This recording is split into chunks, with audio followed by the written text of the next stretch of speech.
Hey, we're here in Toledo, Ohio with Alex Parent in his fish room. Alex, thanks for having us over here. And if you don't mind, just let us know a little bit about yourself, and then we're going to kind of go through the fish room. Yeah, my name is Alex. I'm the president of the Northwest Ohio Aquarium Society. Got my fish room down here in the basement. I think I started building this a couple years ago, and it's kind of slowly grown from one part of the basement to the other. And I don't know, I keep a whole bunch of stuff, guppies and rams, angelfish and shrimp and plants and I don't know, just about anything. So I don't know, what do you want to see first? All right, well, let's go over here. This kind of caught my eye when we were coming in the fish room. So is this tank over here? It looks like you have a lot of plants growing here. What's kind of purpose of this tank, and what do you have going on here? So this one and the one below it are my plant-only tanks. The reason they're plant-only is just because without any fish in there, it's a lot easier to kind of maintain equilibrium, you know, as far as fertilizers and making your plants happy and, you know, fighting algae and all of that. Really, because you're not having to add fish food. So like these guys, shout out to Higer. I'm using a Higer light on this one and a Higer light on that one. I really love these lights. I was using the LED floodlights before, and they worked pretty good. I definitely grew a lot of plants with them, but they only last like a year or two. You know, the drivers burn out or whatever.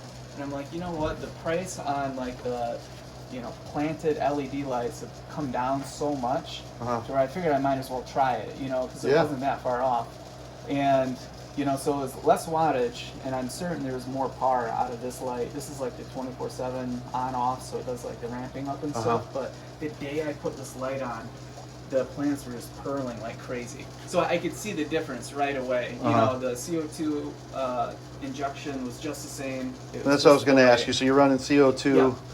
You know, I always have a lot of questions because I'm like the least plant guy there is. So it's always fascinating to see, because I think I've tried to grow these before, and without CO2 they just don't really keep that color. No, they don't. Yeah, they're always going to be that like bronzy orange color without the CO2. They're beautiful, yeah. I mean, it's kind of a balancing act because you kind of need to highlight with the CO2 to utilize it, right?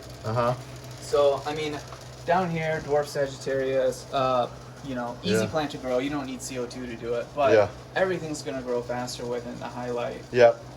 And yeah, we pointed out here the Neckii.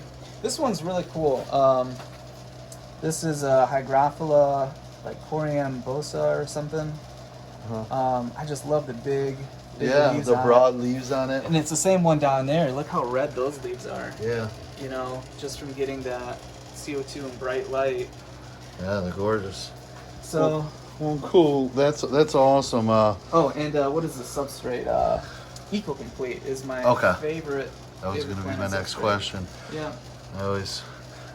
Not good lights, pool filter sand, and not enough time, and then I wonder why everything dies on me. Yeah, no, it'll still work, but you know, you got to work at it more. All right, and then we're coming around the back side of those tanks there, and we have, what do we have here? So this is a 125 gallon. Actually, I got this thing for free. That's a good one. Yeah. That's always good. Free is good. Yeah. Once you start getting tanks, free is good. Yep. And I had this for years and years and years in my parents' basement, and I just had nowhere to set it up. So I was so happy to, you know, get in this house and have a basement to set it up in. But the plants in here are kind of sad looking. What was going on earlier is there's still some Java moss, but this whole tank was covered in about a foot of Java moss all the way across.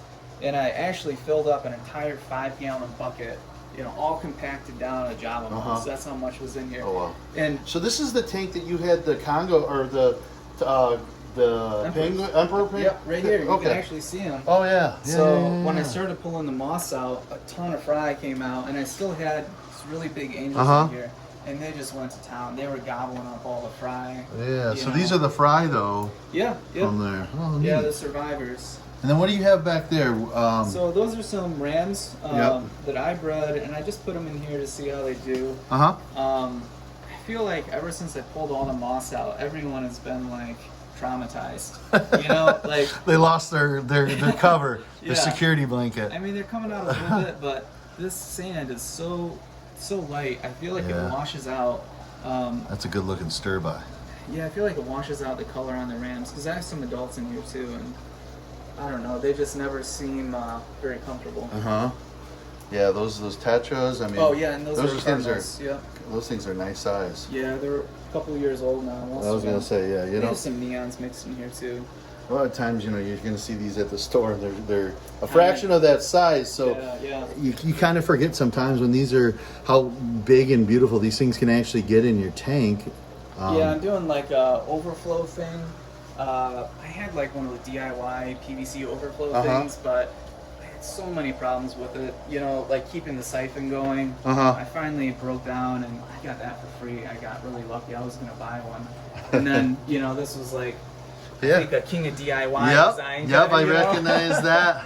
You You know? got what do you got the dish? What are they? The dish filters or the scrubbers and stuff in there? You know, I actually splurged. Oh, I there got you go. Real bio balls. It's super full of water. It's usually trickling down.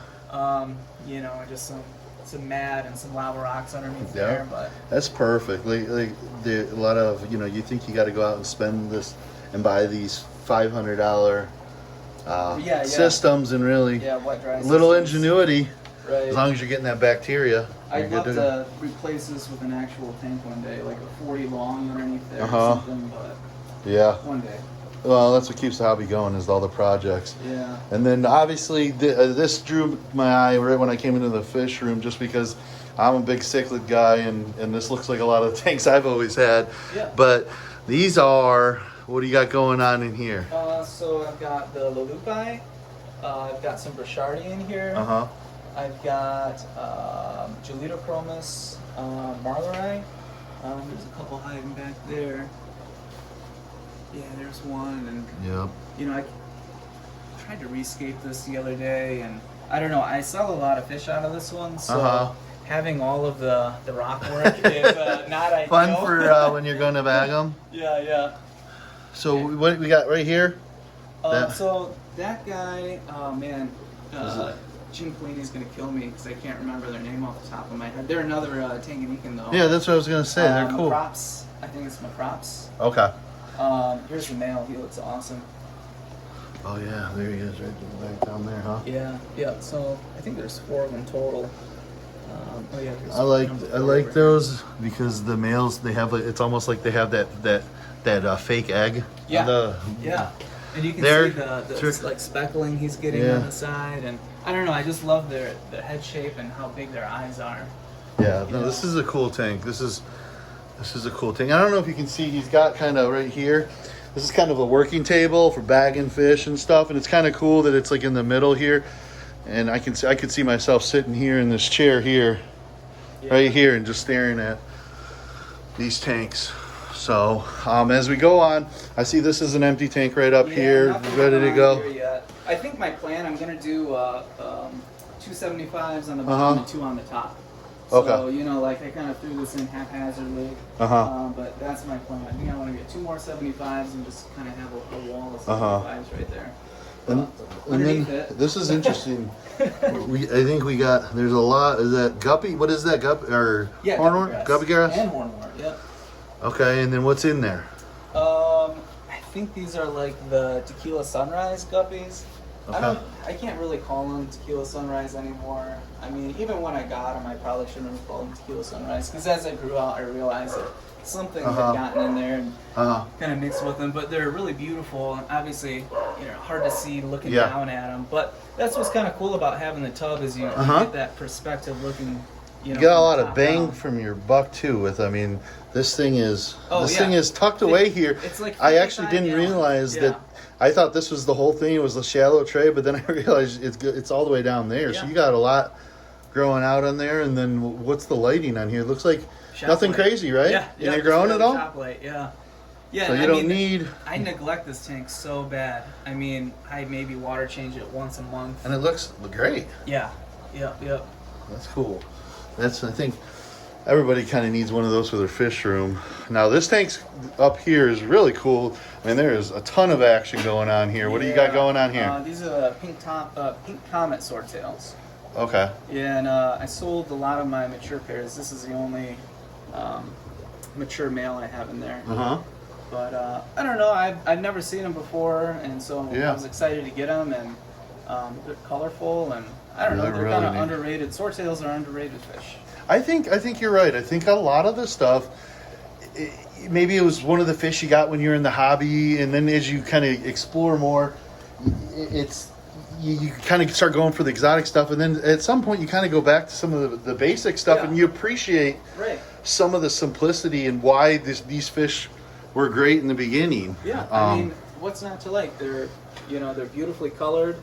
They're easy to take care of. I mean, and plus swordtails. Look how big some of the females get. Look at that. Look at the right there. Yeah. It's huge. Well, cool. And then down here. I've got a pair of crebensis. Here's a little lady over here. Here's mom to the fry. Okay, there you go. Yep.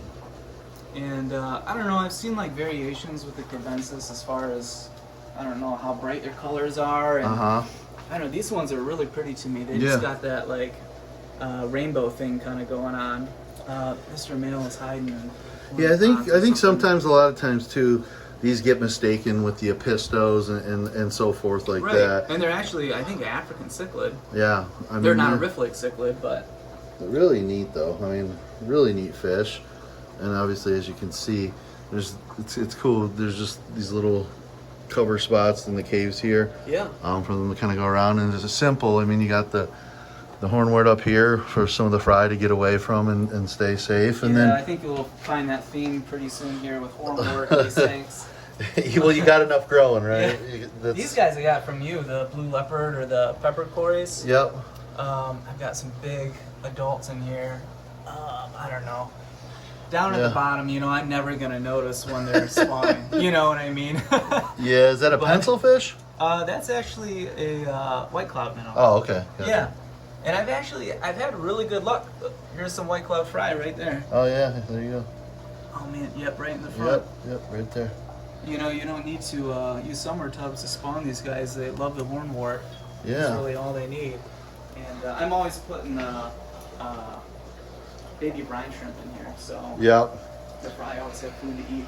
That's another thing too, is a lot of the live bears and stuff like that, you don't really catch that they're spawning and so forth, and just adding that little bit of brine shrimp here and there, you're making sure that they're getting what they need to kind of grow, and then all of a sudden you're like, hey, I got some fish. Yeah. So what do we got going on here? I have the golden teddy Goodeids, a whole bunch of them. The big ones are hiding in the back. See if I can get around here and see. And then some of the aspidoras I got from Kelly in the club. And I need to get these guys in a bigger tank. I mean, I've had really good success with them breeding in here. Yeah. Yeah. Well, look at them all. Yeah. Look at all the fry. And I mean, a lot of the Goodeids aren't really known for pumping out a ton of babies like Guppies and stuff, but they get baby brine every day too. And I think that helps. Yeah, I had my first spawn of some Goodeids that I've ever had owned here this week, so I was kind of excited. But there's only like one. Yeah, right. So I think you're right. I didn't know that until you just said that, so that was good to know. Right. And then what's going on here with this tank? All right, so this is like my main ram tank for breeding stock. I found that it actually works better for breeding rams. Kind of have them in a community setting, and then once you catch them spawning, I always pull the eggs. Okay. I mean, sure, I'll give them a shot or two, but 99% of the time they're gonna eat the eggs or eat the fry. So I like to have them in this is a 30 long, in a larger tank with more than one pair, because I found whenever I just leave the pair alone, there tends to be aggression issues. Okay. And then I end up losing a really good female. Yeah, it's usually the male will kill the female. Okay. You can do tricks and stuff, like if the female is established in the tank and you introduce a male, sometimes she'll kill him. But if I just keep them all together, I'll let them pair naturally, and the tank's big enough, so these guys are paired. I have a spawn from them right now, the golden. Yep. And then there's enough room in this tank where they don't really mess with her too much. female German blue. Yeah, I think you're having probably some of the most success in the club with breeding the rams. So obviously, you know, some of the advice you're giving is great advice because, as you'll see later in the tour, you got tanks of them growing out and so forth. Oh yeah, right here. So here is one of the things I do.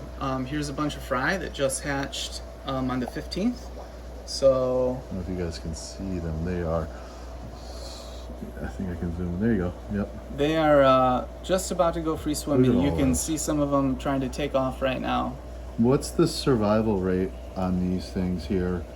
At this point, Yeah, like I'm really not going to lose much at Okay. all. Yep, because I only think that from what I've seen before in the past. But usually going off like the hatch rate. And I know I'm not going to have any crazy water parameter changes or anything because I've kind of got my system down. But yeah, I mean, they're all pretty much going to make it. Okay, I You see know, you and got you'll- the spawn date here. Yes. Right. Yep. Okay. And it's weird because here's another one, and it was around the same time. So I don't know what it is about 10 o'clock, but The You know, Barry there's White like song, the songs you start playing down here. And yeah, I get them mean, in the mood. Maybe right? it's my lights are on a timer, and I Okay. typically feed it around the same time every night, and it's something about 10 o'clock they really like. But And I see 614 they spawned. About So- how often are you getting spawns? well, it kind of depends on how long I can keep my pairs alive, Okay. and I really only lost pairs from aggression problems. Okay. So I pretty much worked everything out as far as my system with using, a community kind of style breeding method. And I'm planning on sticking with that. Yeah. So this is the female that I'll show you my big spawn with later that I've grown out from that spawn I had in June. See if we can get her to turn a little bit. There. So I mean, obviously a really healthy fish. She's still Oh, yeah. doing great after, Good. I had a ton of spawns with her, and I'm really upset that I lost the male. Uh-huh. Actually, I think I auctioned off the male because he kept killing females. I was trying Oh, to I pair remember him. that guy. Yeah. He was huge. Yeah, he was beautiful. Beautiful, and he was a gold male, actually, so... Yeah. And I just got rid of him because it was too much of a liability. Yeah. And, someone else can enjoy him. But what I do with this, I don't have one with me. Oh, it's back in the tank. I use one of these saucers, right? And they'll always spawn on that. I usually will wait till the next morning to pull the eggs. Okay. Just so, I don't pull too early. Okay. And they typically don't eat the eggs right away. It's like a day after is when they do, for me at Okay. least. And then I'll put it in one of these hang-on containers, right? And I lean it up. And the reason I lean it up is so that when all the eggs hatch or the fry hatch out, they fall to the bottom. Okay. So all of the bad eggs stay stuck up there, right? And I put the bubbler kind of right in front of it. You can see there's not much, not much air coming out of here. And a new thing I just started doing, obviously I put methylene blue in there. A new thing I just started doing is using this stuff. I don't know if you've ever seen this. Yeah. Is this the poly filter? Poly filter. Yep. And I used it, because I ship fish. And Yeah. then I had the idea, you know what? I'm like, why not just put this, in my little hang-on box? Yeah. I'm changing water in here every day, about 50%. Yeah. But no matter what, you're still going to get... And it just absorbs it, and Yeah, it'll and you also can- change colors You depending can on. tell that Yeah. it is. It's working because usually it's bright white. Yep. And this is about 24 hours old now. So it's been doing work. It's actually a great idea, and I don't think I've seen anybody do it. Me either. I put them in the bags when I ship fish. Yeah. But why not put those in something that you have in a small area where you're trying to keep as pure Yeah. as possible Yep. for hatches? That's a great idea. Yeah, but these work so good because I'm always using the Yeah. tank water. It's always staying the exact same temperature, and you don't need a whole new tank to hatch Yeah. your fish out. And I'll keep them in here for like maybe 3 weeks or something before I move them to a 10-gallon. Okay. And then from the 10 on up, and we Yep. kind of moving on up. Yep. So, all right, well, cool. And then right here, what do you got going on here? So these are Moscow blue guppies. Okay. And I've kind of just been pulling some of my really good males, just to grow out. I I don't know, there's some imperfections. I'm not like hardcore guppy breeder or anything like that. Sure. It's more for enjoyment, and you know, when other people want them, I try and give them some of the nicer ones that I have. And but yeah, so when I find some good males, I'll put them in another tank, and I'll just kind of keep adding to it. Yeah. But yeah, that's all it is, just some males. Cool. And then down here, Yeah. you have, what do you have going on down here? So these are the Gorski greens that I got from you. Here's one of the good males up here. He thinks it's dinner time. Yes. Yeah, and this tank, you know, it's got so much calcium on here. These were all saltwater tanks at one point, I think. Oh, really? Yeah, I got them from Dustin LeBeau. Okay. Cheap. These were like $5 a piece. Yeah. Yeah. But anyways, yeah, just Gorski greens. They're doing well for you here. I mean, I see. Yeah, it's just a colony kind of set up right now, and I haven't really tried to separate anything yet. I think I got maybe a trio from you. Yep. You know, so it takes a while to get big. Yeah, they're growing in. I mean, they're beautiful. Once they hit that light the right way and they turn, and then I see some shrimp in there. Males, yeah. Yeah. Started as black rose, but I didn't realize I had some like wild types in here. Okay. So like, here's a nice looking black rose right there. So who knows? You know, I'm sure they've intermingled, and I have tons of crosses and stuff. But and then over to the right here. Oh yeah, and these are the 24 karat golds. Okay. Here's one of the big females.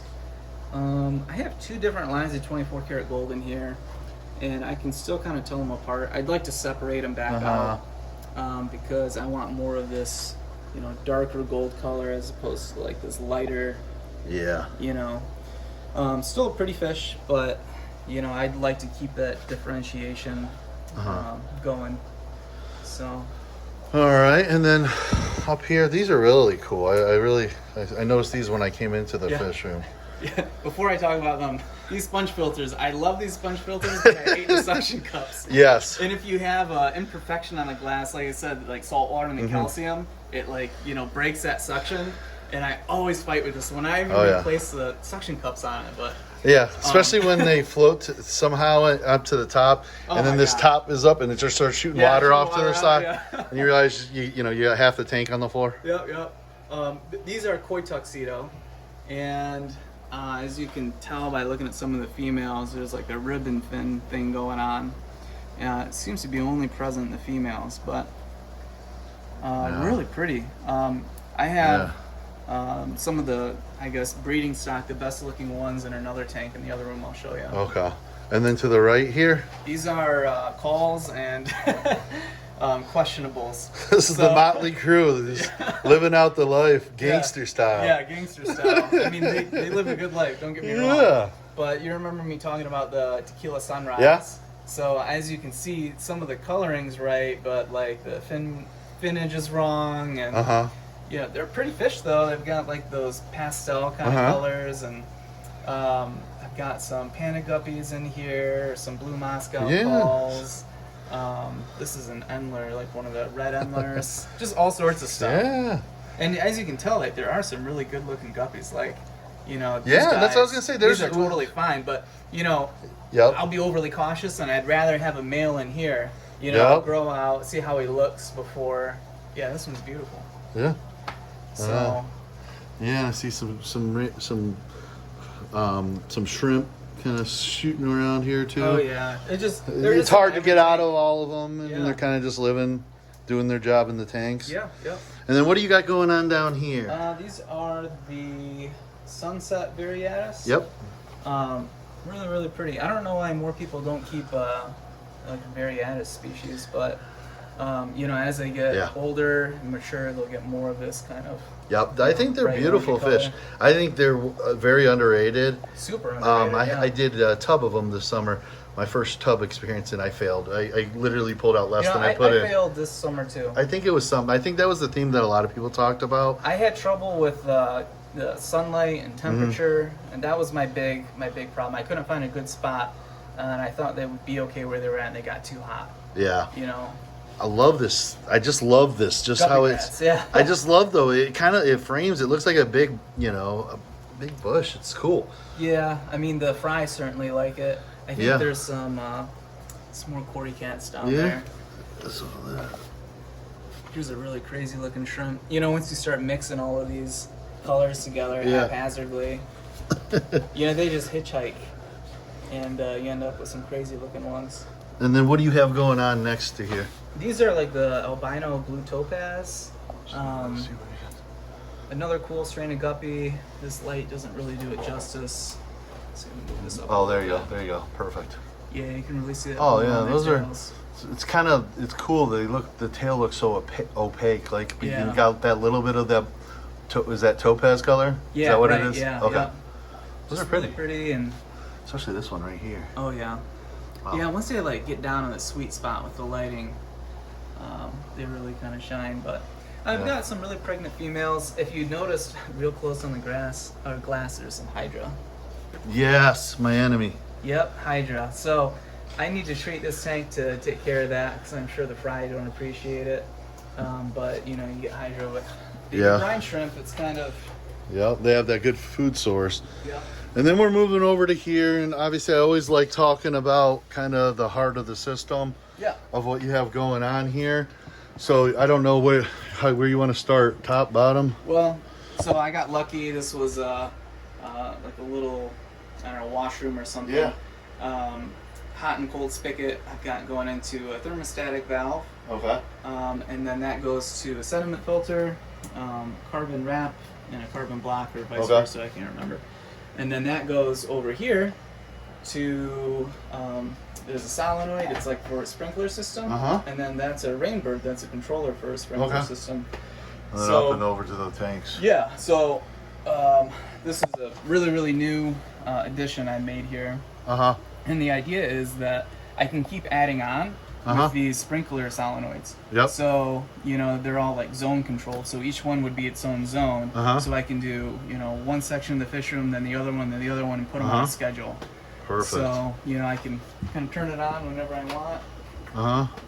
And you'll hear it kind of click on in a second. And right now it's set to do the 40 gallons to run for 90 minutes. So I get like a full flush in that 90 minutes.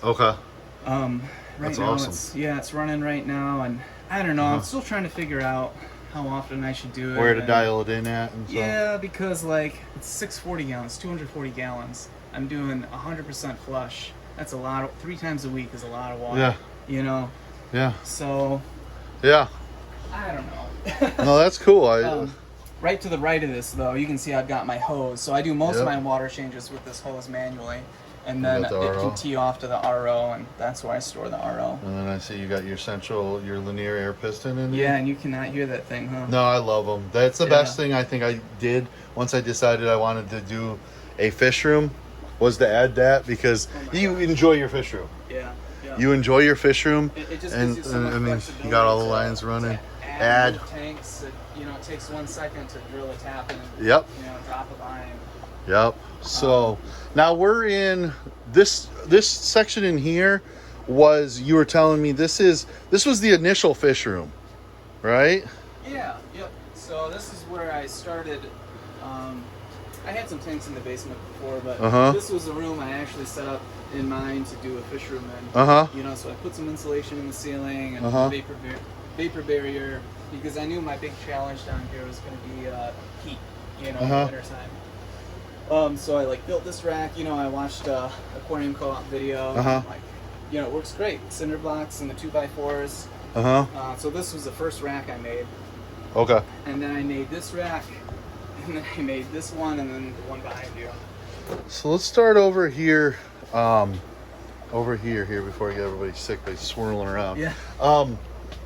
What do we have going on in this tank here? So these are more blue Moscow calls.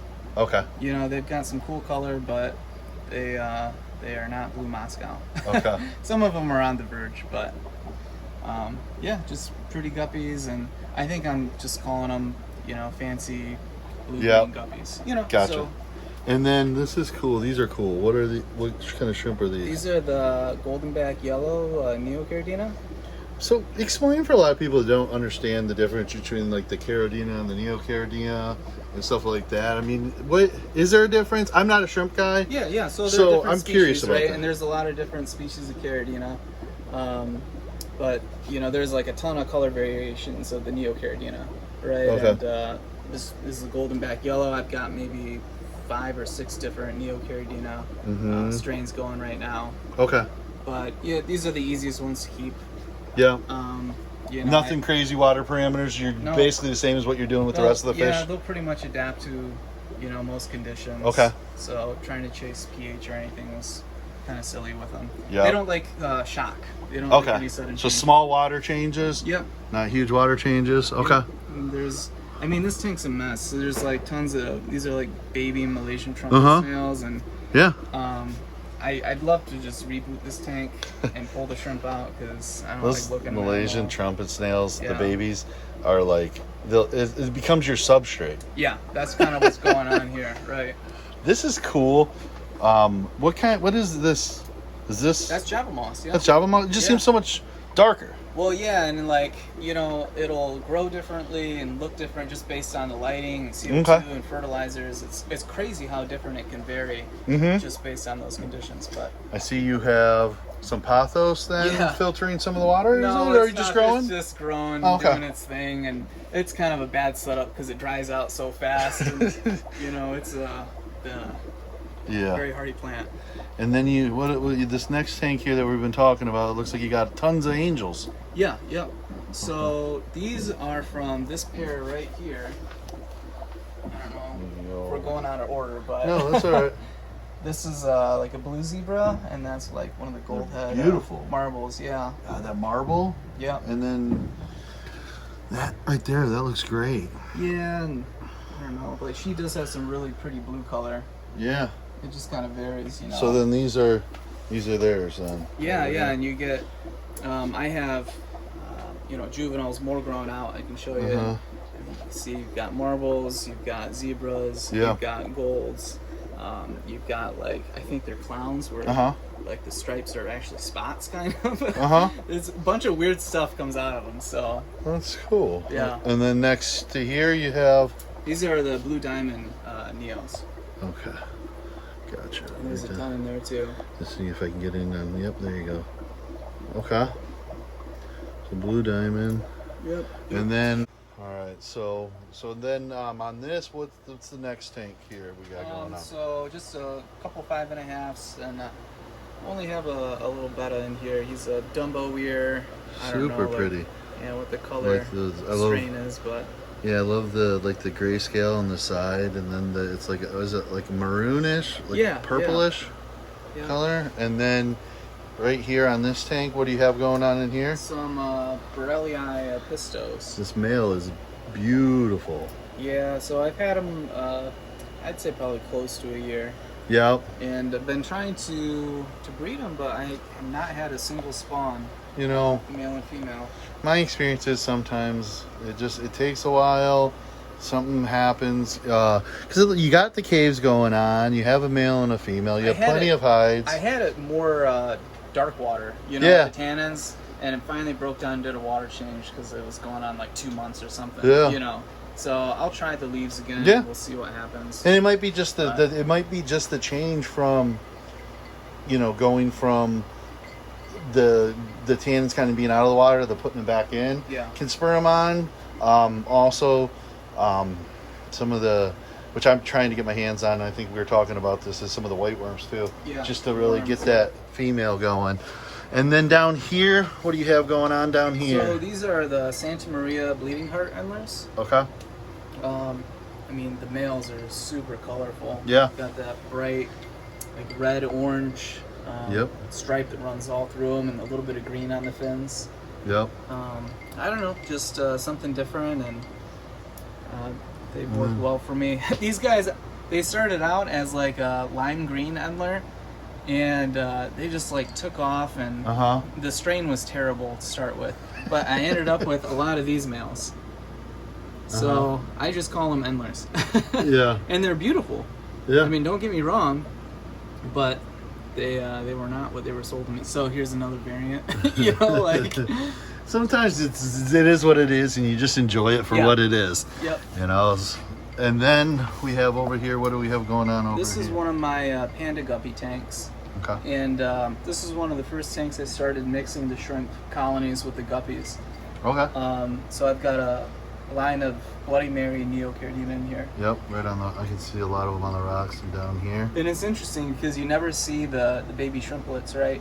Yeah. But I pull shrimp adults out of here to sell all the time, and the population always bounces back. You know, so they're in there. They've got the moss and some subwasser tang and stuff. And they're, I don't know, very happy. You know. Yeah. And then over here. Just have some stir-by cories. Yeah. These were actually ones I bred.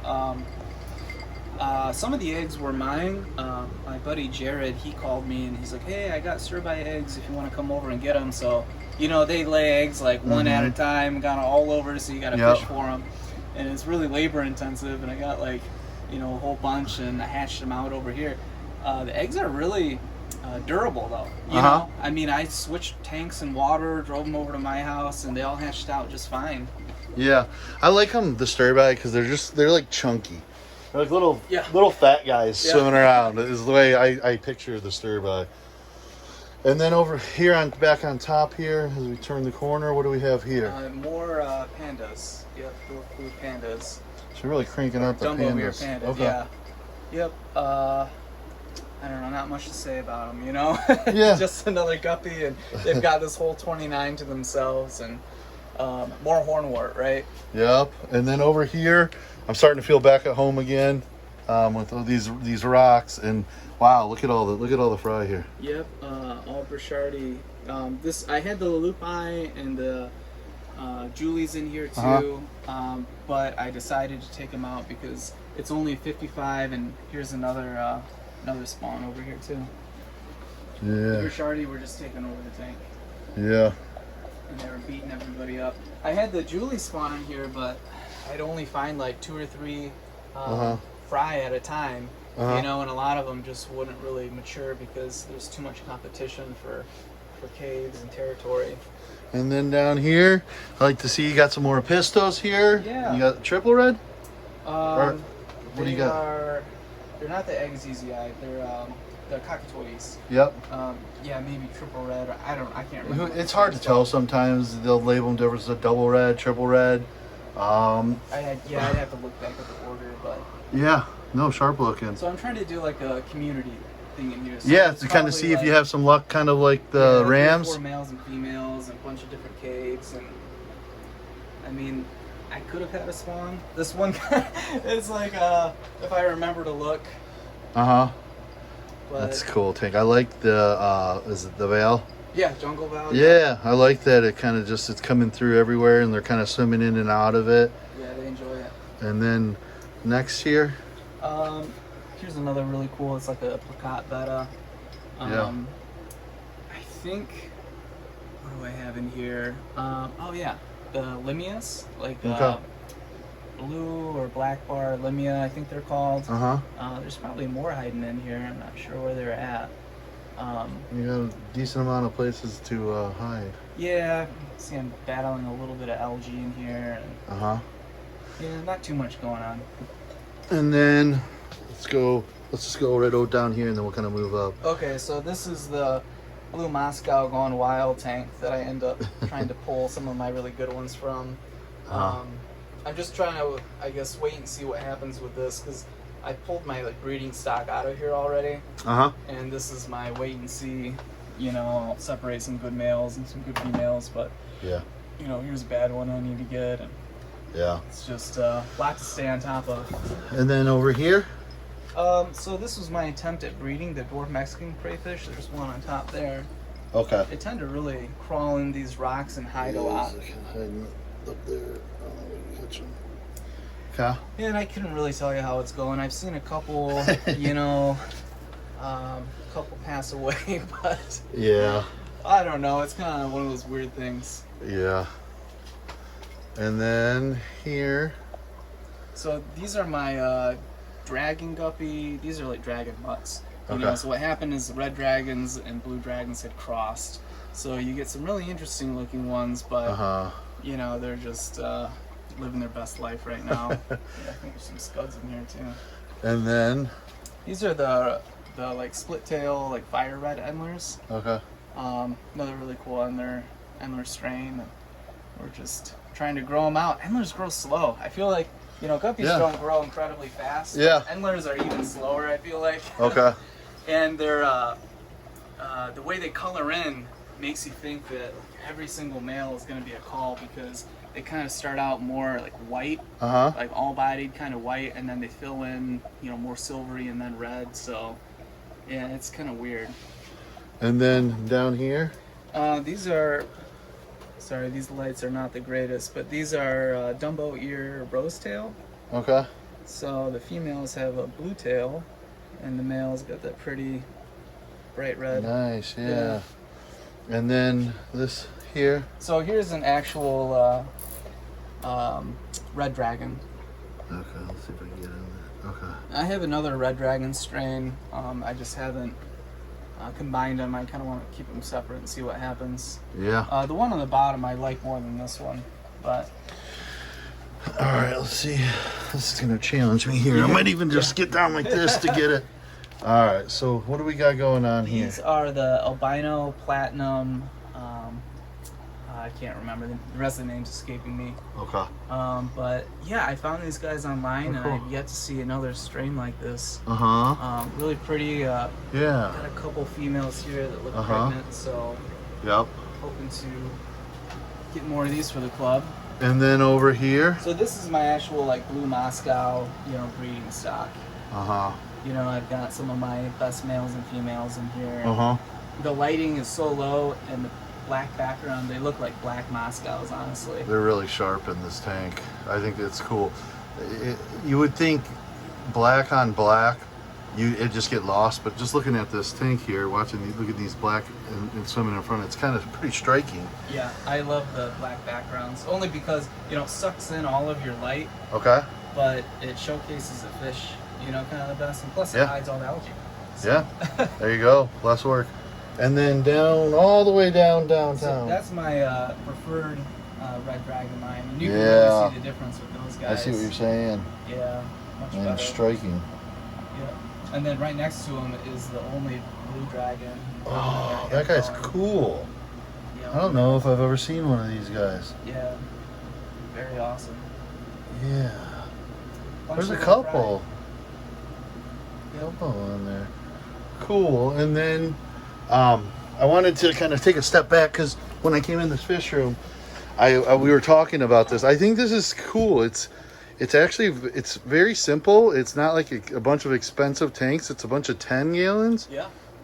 But just the way that you've set it up, I mean, you're getting a lot of, I mean, you have 8 tanks here in what, a 4 foot by 6 foot Yeah. section here. Yeah, you can see it goes pretty high, you know, so I'll have to get on a step ladder, but it works really good in the space, and, you know, it's more efficient to turn them sideways, but with these ones here, this was the best. I think sometimes as a hobbyist, you kind of, you look at this, you kind of make those decisions. It's like, could I get more in, but could I enjoy it more with having it wider like this? Absolutely. And I don't think it would have the same presence standing it sideways and fitting maybe 2 more tanks on each rack than it does now. Right. And then obviously here you have what's going on here. These are the blue velvet shrimp, blue velvet neocaridina. Got some hair algae going on, but real pretty blue. I mean, they're kind of similar to a blue dream, but I think blue velvets, they stem from like the carbon line, and you can really tell like that one looks just like a regular carbon, you know. But this is what they're supposed to look like. This guy right here? Yeah, some of these guys. Oh yeah, I can see that one right now. Yeah, I'd say the blue in these is just as vibrant as a blue dream, you know. Yeah. And then below that, another lonely male betta. He's cool though. Yeah, real pretty pattern, pretty colors. He's just biding his time until I figure out what to do. So these are really cool. Yeah. So from the koi tuxedo tank in the other room. These are my best male and females, and I mean you almost can't even tell the difference between the female and the male. Crazy. Yeah. Kind of the best of both worlds. You know, sometimes when you get the males and the females are so dulled down or not anything crazy, and to have something where you really get the color out of both of them. Yeah, it's wild. That's super cool. Yeah, I love that. I think I've ever seen those. And then the shrimp in there with them are just the blue jelly Neocaridina. So they're more like a translucent, Yep. you know, kind of see-through blue. Yep, I can see that. Let me see if I can zoom in on. There you go. Okay. And then down here. This is just like a sun-kissed orange, I think the strain is called. They're just doing their thing, hanging out in the guppy grass. They tend to do really good in guppy grass for shrimp. And actually, I was gonna say, like, I'm moving away from hornwort in a lot of my tanks. You know, I kind of use it as a utility for the guppy fry and for the shrimp to eat off of. But as you can see, hornwort is just so prone to hair algae. Okay. And it always wants to float, right? It's never. So it's going to be closest to the light, which is going to be getting more. And it's going to collect food and just get blasted by the light. Whereas a hornwort, you can root it. It'll still float, but you can root it, and it lets you see. You know, like with the hornwort at the top, it's blocking all the light. You know, and everything looks green all the time. So I like. You know, I like to see my fish. Yeah. So now, hornwort you're gonna have to trim it, but can you plug it in the ground? I think you can, but I've never seen it root. Okay. You know, in my experience, whenever I would bury it, it would kind of rot and then go back to floating. Gotcha. Don't take any advice on plants from me. Anyways, so what do you got here then? Purple dragons. Okay. Yeah, those are some really males cool. and females, and they're doing their own thing. I do have some shrimp in here too. I have like some of the green jade shrimp. Okay. And I was really upset with. Those are cool. I've seen those before. So here's one back here, right? And in this lighting, they just look like blue diamonds or black rose. They don't look green at all. But then, like, if I can catch one close with the flashlight, you can really see the green come out on them. Now that I have big guppies in here, they're all hiding. Yeah. We may not be able to find one. Okay. But. And we'll come back and see if we can see something on them, see if they're out there. But of course they're hiding, like all fish when you want to film them. Yeah. This is kind of cool. I like this. I like this woodwork in here. What do you got going on? So these are blue dream shrimp, and this has just kind of been like one setback after another in this tank. As you can see, I had a little planaria outbreak, and I think these ones are dead because I've treated for them. Yeah, see those. And I mean, the shrimp don't seem bothered, but you know, it's been one thing after another trying to get the blue dreams to take off.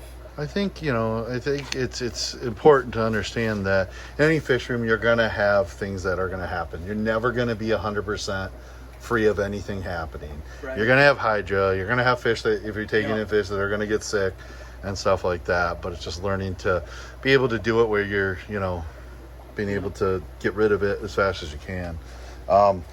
This is the guys we were talking about earlier. Yeah, really cool. Mom and Pa. I really like these guys. I like that male. Yeah, I've had so many spawns from them. I mean, they just are so cool. Totally content to have their own tank and do their own thing. Yeah. I don't know if I've ever seen a spawning thing like that. It's kind of cool. You could use. I always see the cones, but I kind of like this. It's kind of cool looking. Yeah, it seemed easier to work with because for a time, like these guys always eat their eggs too. Yeah. I've given them, you know, dozens of attempts. You know, before I was really actively trying to breed them. And to this day, they'll still eat them. So this works really good because I can pull this out and actually stick it upside down. Oh. Because they spawn at the top. Yeah, and then you can kind of, Yeah, I just stick it still keep them on there and get them separated. I don't know if I could do that with one of the cones. And then what do you have going on here? So I at one point started pulling Brichardi out from the main tank to grow them out here because they're just easier to net. Okay. You know. So you're not going around messing up the whole, disrupting the whole big tank. Yep. So then that way you can get them for sale. I found too that whenever I rearranged the rocks, they would have to hash out territory. And one would always die. Which is, you know, with the cichlid world, you see a lot of aggression or some new fish. You want to rearrange everything, and it's kind of like you were doing the exact opposite with these guys. Yep.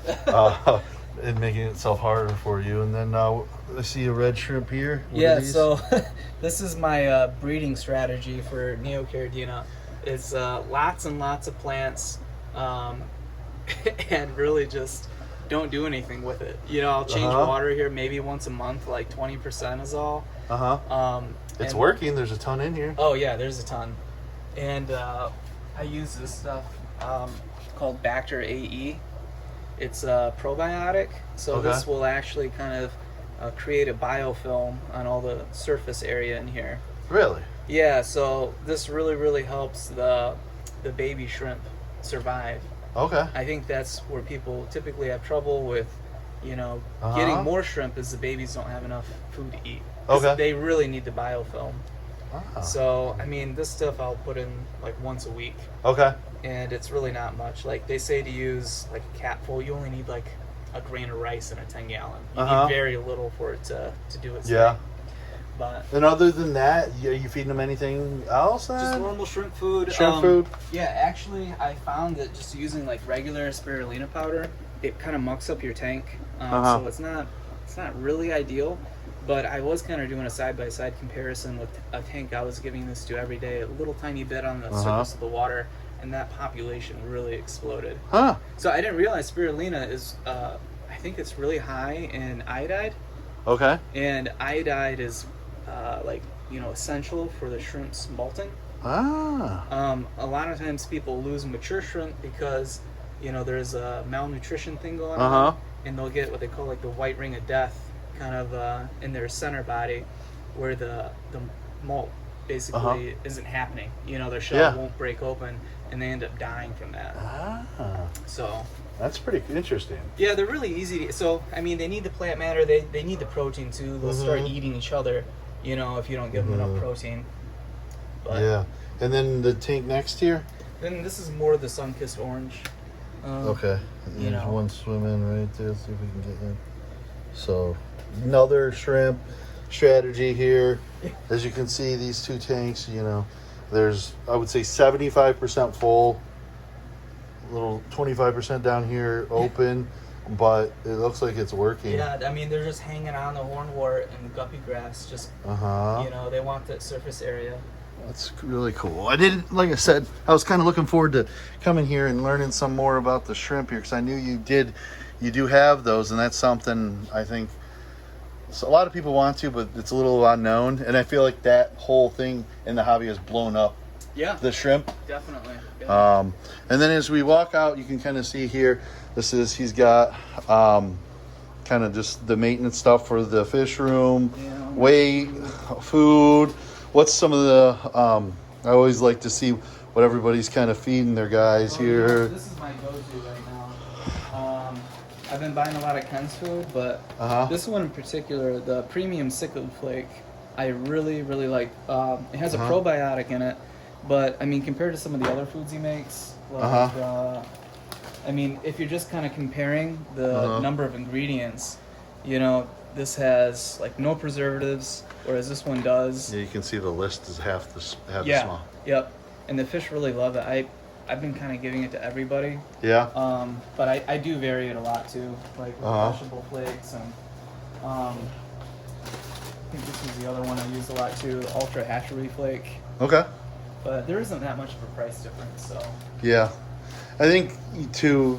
Some people like if you don't have a fish room and you see something this size for fish food, you're like, "What's going on?" Forever. Yeah. That lasts forever, but it doesn't. No.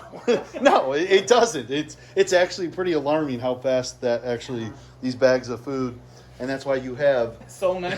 so many of them, because trust me, you think you'd be good for a year, and it's just not. Yeah, I mean, when you run out too and you forget to order, and then you have to go to the pet store and you have to buy a can of, Tetramin flake. That's crap. For like $25, and you could have restocked your whole supply again. Yeah, you're like, all right, I'll just buy extra.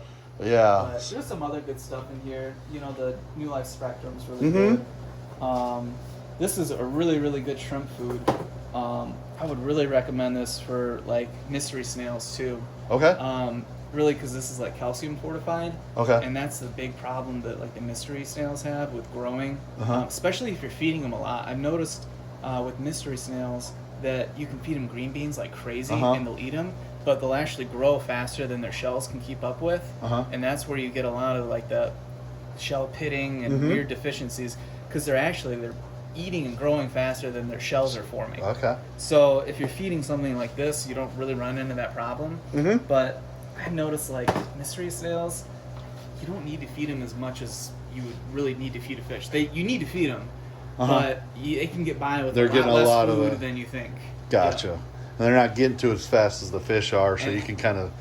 Yeah, right. Gotcha. They don't breed as fast either. So Yeah, and then we're gonna go over here.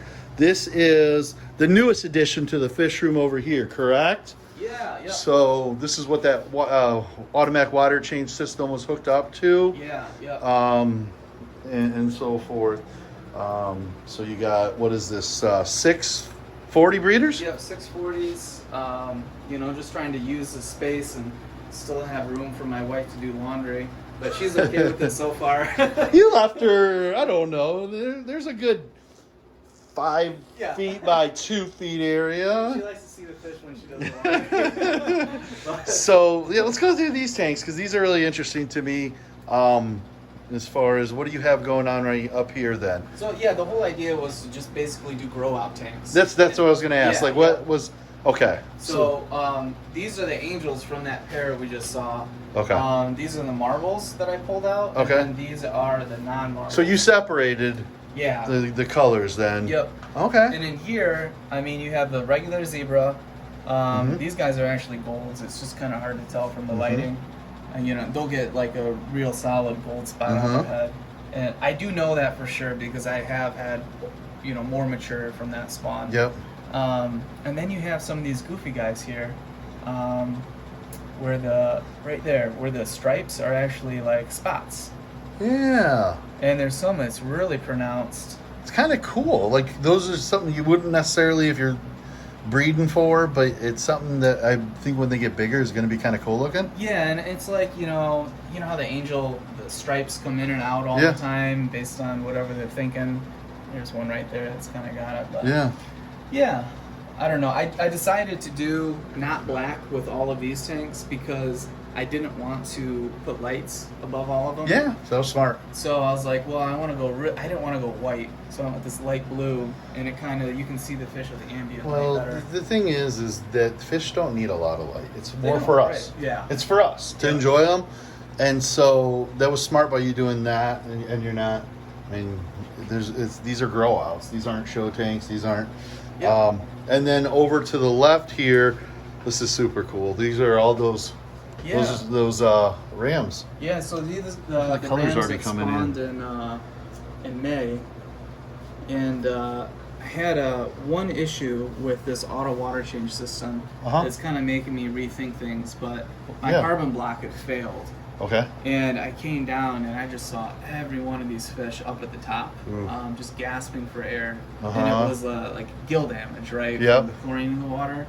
And I thought, man, they're all gonna die. Like I was. It's devastating. Yeah. When you're this excited, you've been growing out these. It's been since May. Yes. And I'm like, they're all gonna die.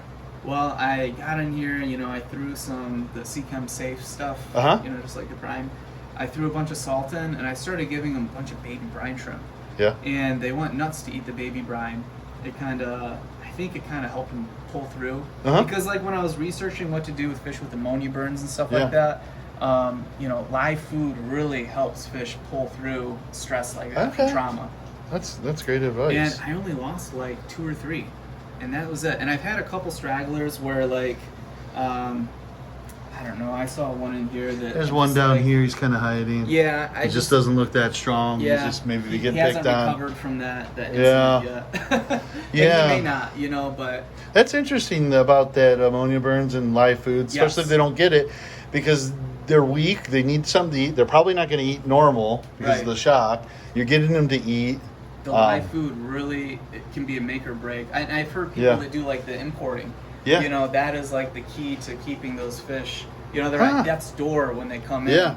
Yeah. So. Really interesting. And then these are really cool down here. The double dark tails. And to be honest, I would probably want to buy another double dark strain because some of the finnage isn't really what I don't know, desirable. I'd say. So it's supposed to be longer, you're saying? Well, I'm like seeing some of like the ventral fins are a little malformed. I want better shape on the top dorsal. Yep. A couple of them are great. Don't get me wrong. And I will probably cross one of these with some of the zebras. Yeah. So then you get black lace. Okay. You cross the zebra with double dark. So I can have some fun. And then it looks like they got some friends over here.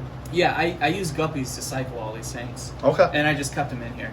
Perfect. So if anybody's wondering if you can keep Guppies with angels, they do great together. And if you don't want to deal with Guppy fry, you'll never have to worry about it. Yeah, it's free food. Yeah. And then over here.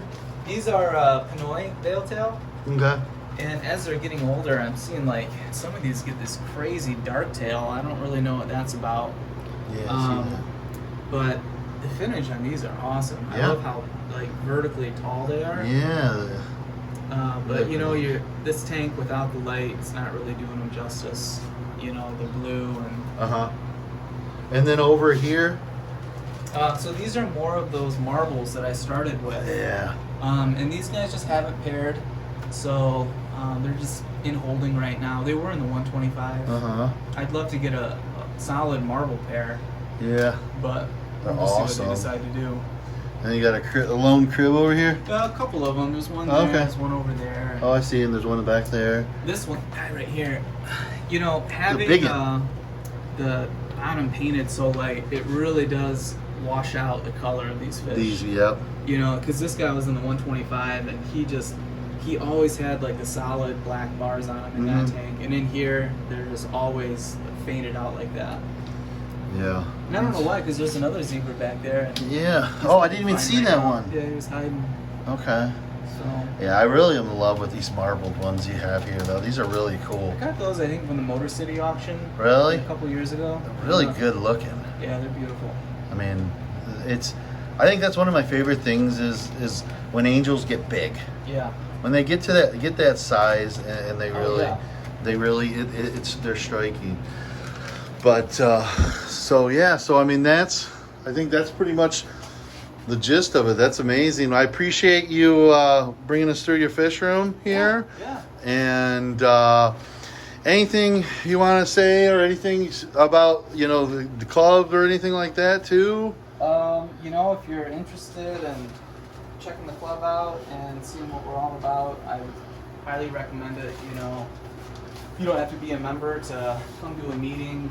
You know, you can show up and see what it's all about. And I think you guys do a great job. I think it stands on its own. And as you can see going through, some of these fish rooms you guys have and stuff, I mean, you guys know what you're talking about. So I appreciate the time, and maybe look forward to coming back in a year or two and seeing how the room's changed over the time. Thank you very much. see ya. See ya.